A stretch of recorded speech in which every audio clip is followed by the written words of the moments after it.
Or he goes on a walk and he decides to sit it somewhere. And he leaves it there.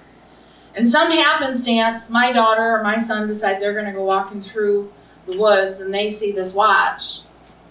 They're going to look at this watch and they're going to know, first of all, they're going to ask, how did that get there?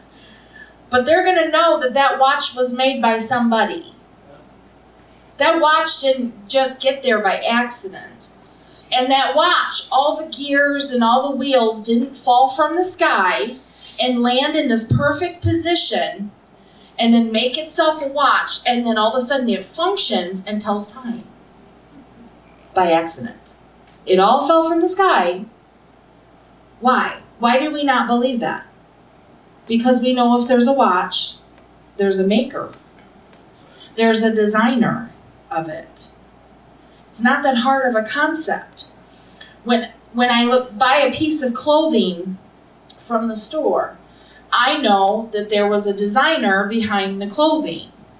I'm not just buying this believing that this miraculously this piece of clothing showed up on a hanger in the middle of Walmart.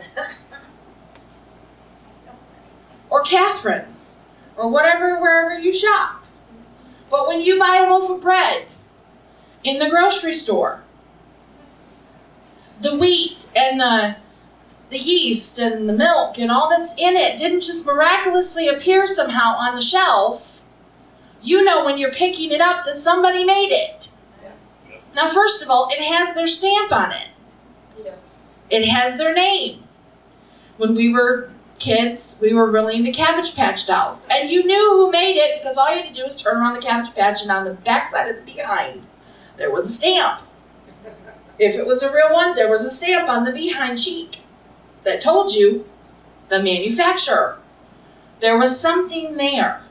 But you knew it didn't just happen. That's why the Big Bang is dumb. Sorry. I mean, I'm just talking plain here. That's why that concept. Now, was there a Big Bang? God said, let there be light, and there was light. I'm pretty sure that was probably a Big Bang. But the point is, he designed it. The point is, the words came out of his mouth. Intelligent design is not a difficult thing because there's nothing that we have that didn't come from a designer somewhere. It's just the way it goes. If there's a design, there's a designer. If there's a product, there's a manufacturer. It's really not a difficult concept. But what happens is you have to stick people, especially people who really question this, you almost have to stick them out in the woods with the watch on the stump and ask all the little questions. Where'd the gears come from? Where'd the wheels come from? How did this get here? How does it work all together just by accident? How do you work all together by accident? I don't think it was an accident. Not only does the word not say that it's not an accident, that we were formed, intricately formed, and placed together in our mother's wombs. And first of all, that right there, this is one of these arguments. This is one of those issues that the devil really hits people with. A lot of people walk around thinking they're an accident. Whether they were told that, well, your dad and I just fooled around one night and that's what happened. You're just an accident. Excuse me? God planned you somehow because he intricately designed you and formed you. You might be an accident in humanity's eyes, but you ain't to God's. You're not an accident. And so he is the ultimate designer. And it's intricate and it's detailed and he's intelligent. He knows what he's doing. And so there is a designer. If all the gears and all the wheels fell from the sky, perfectly in order, that would be a sight to behold. The watch had to be made by somebody. And if you look at it in that way, that's the conclusion. You never see the watchmaker, but the evidence was there right in your hand. Right on his wrist is the evidence that there's a watchmaker. And you don't need any more evidence because it's right there. Our bodies are intricately formed and made. The intelligent designer made the universe, made the world, and on the sixth day, he made his creation, man. And he blew in us, he birthed life into us. Unlike other creatures, and I love animals, and I know there's people that are like, my animal has a spirit, or they believe in these spirit guide animal things. Okay. God didn't breathe in the animals. There's a difference. He gave them a soul, but he didn't breathe in them. He didn't make those animals in his image. He made us in his image.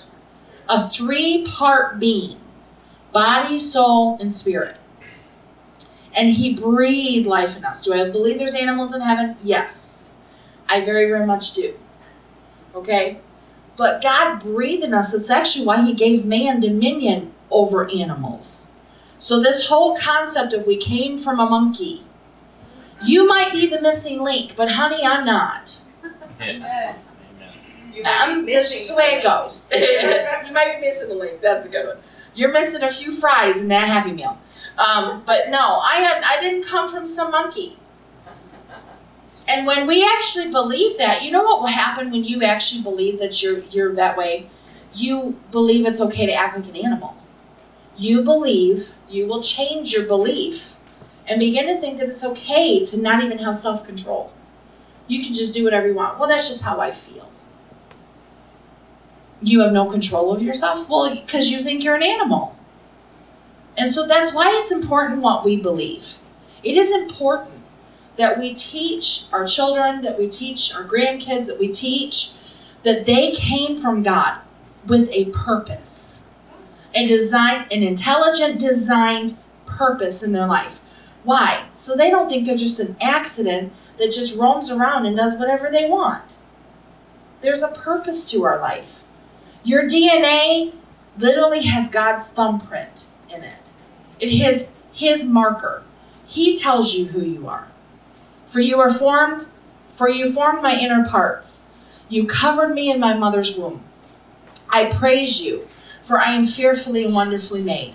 Marvelous are your works, and that my soul knows very well. Psalms 139, 13 through 14. It's very, very important that we have our identity very firm, that God made us, and we're not an accident. Because listen, we have a society where people are running around either thinking they're an accident or God made them something they are not. He made Adam and Eve. Nothing else. That's what he made. And it's important that we have those details. I know a lot of times we're like, yeah, well, that's Genesis. I'm beyond that book. Honey, we need to go back to that book. Many, many times in our society, we need to go back and reteach over and over and over those basics. Because we need to make sure we're on right. I'm telling you. Our society wants to teach our kids something else in school. They're teaching something else on TV. They're teaching something else in the internet. Everything but godliness. Everything but God designed you and made you. And your purpose is set by the manufacturer.